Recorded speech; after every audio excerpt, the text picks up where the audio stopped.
We are engaged in a spiritual battle, and that battle is very real. It is becoming more and more evident with the recent form of different trans movements, right? Whether it be transgender or transhumanism or all the other things that we're beginning to see put in front of us, it is leading in a direction that is clearly demonic.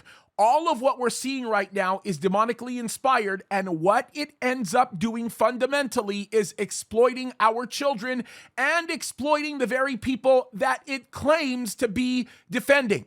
And that is the desire of demons to destroy human life.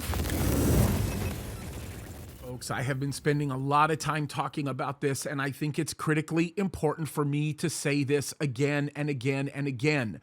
We are engaged in a spiritual battle, and that battle is very real. It is becoming more and more evident with the recent form of different trans movements, right? Whether it be transgender or transhumanism or all the other things that we're beginning to see put in front of us, it is leading in a direction that is clearly demonic. All of what we're seeing right now is demonically inspired, and what it ends up doing fundamentally is exploiting our children and exploiting the very people that it claims to be defending. You can think about it, one of the most primary issues that have come up amongst the conversationalists or the talking heads that have been talking about this, they have been saying things like, well, we need to protect these people that are in the trans community, and this is why we are making the laws that we are making that allow them to do certain things that they would normally not be allowed to do in the past. Well, here's my assertion. If you want to protect the trans community, then you will tell the truth about what is going on. You will create laws that prevent many of these things from happening, and you will seek to correct the core problem that has caused this in the first place, and that is the desire of demons to destroy human life. We are seeing this happening. People are capitulating to it, and it is getting ugly.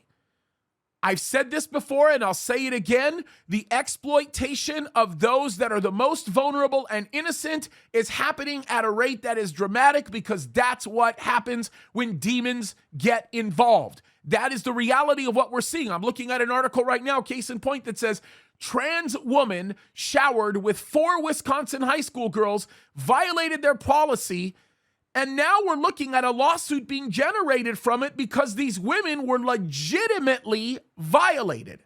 Now, I'm not going to get into the details of this particular story, but I will say we are seeing stories like this show their ugly face all over the country, and it is about time that we recognize these things for what they are. We are not helping people when we do things like this. Folks, I've said this before. We talk about reproductive rights, health rights for women in order to abort their children. There's nothing reproductive or healthy about that. And quite frankly, what you're doing is you're killing women and you're killing their children. The reality of it is we are witnessing demonic manifestations taking place that most people can't even recognize. Remember, demons don't show up and just go, ah. Demons show up in the form of inspiring people to do things by planting thoughts and acting in certain ways. And I keep saying this, the way that the enemy wants us to function in this warfare is by getting us to think there isn't one. And when we think that there isn't one, we stop utilizing the tools necessary to have victory in that warfare, and we become the first casualties of it. The reality of it is, folks, we need to recognize what this is all about.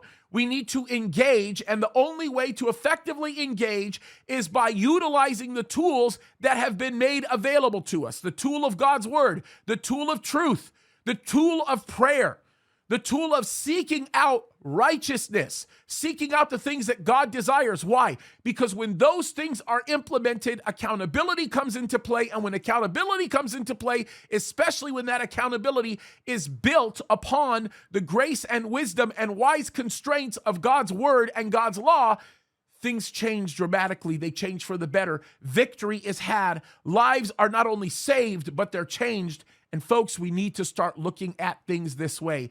The world is getting darker, and we are going to let it if we do not speak up. Why do you think they hate Christians so much? They hate Christians because Christians are being demonically inspired to be hated, because they are any society's last hope for reconciliation or change. It's plain and simple. God is the one that brings life. He's the one that brings healing. We need to stop for a moment, reflect upon these things, and engage in every arena. Engage in the political arena. Engage in every arena that you can think of, but we cannot do that effectively if we are not considering the spiritual. The spiritual is where it starts, and then we bring it into every other place. Plain and simple, folks. The battle is on. Are you willing to step in? Your children may be the next victims of all of this.